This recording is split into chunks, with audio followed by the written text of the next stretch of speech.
Prostitution and pimping on a college campus. Those accusations launched an investigation into Fort Valley University earlier this year. And right now, school administrators and prominent community members are charged with running a sex ring. Ashley Johnson joins us with exactly what those so-called madams and pimps were up to. Ashley.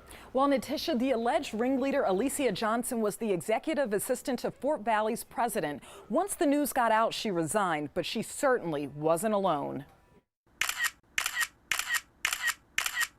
Here's the string of mugshots. Fort Valley was under investigation by the GBI for employee misconduct involving students. Let's start with former Fort Valley State Administrator Alicia Johnson, who, according to arrest warrants, conspired to steal scholarship money. She's also charged with 6 counts of prostitution, getting paid for performing sexual acts. And it goes on to say she arranged prostitutes for several men. Now, here's a little background on the men charged with solicitation of others to have sex, better known as a John or pimp. Take Ernest Harvey, an assistant principal at a Houston County middle school. Then there's Kenneth Howard, the city manager for Hinesville, Georgia.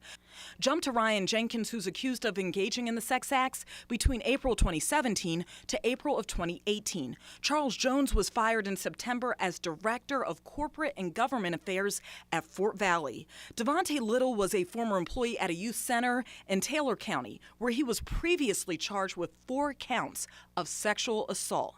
And Arthur Nance, a Chris County commissioner.